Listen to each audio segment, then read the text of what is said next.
દાહોદ જિલ્લાના સંજેલી તાલુકામાં પરિણીત મહિલાને ઘરમાંથી કાઢીને 15 જેટલા ઈસમો એને સાંકળ વડે બાંધી ગાડી પાછળ બાંધીને પૂરા ગામમાં અર્ધનગ્ન અવસ્થામાં ફેરવીને એને વરઘોડો કાઢે છે. એ વાતને જાણીને ઘણું દુઃખ થયું છે.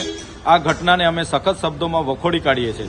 સાથે સાથે અમે એટલા દુઃખી થયા છે કે આટલા મોટા ગામમાં મહિલાઓ પણ હશે, વડીલો પણ હશે અને પદાધિકારીઓ પણ હશે, છતાં આવું ઘીનોનું કૃત્ય કરનાર લોકોને એમણે રોક્યા કેમ નથી એ સવાલ ઉપસ્થિત થાય છે.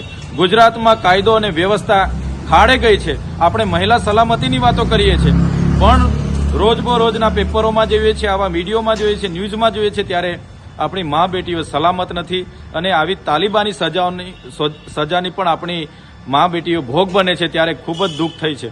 ત્યારે અમે સરકારશ્રીને કહેવા માંગીએ છીએ, આ ઘટનામાં જે પણ લોકો સંકળાયેલા હોય એની તટસ્થ તપાસ કરવામાં આવે અને એ ઘટનામાં જે પણ જવાબદારો હશે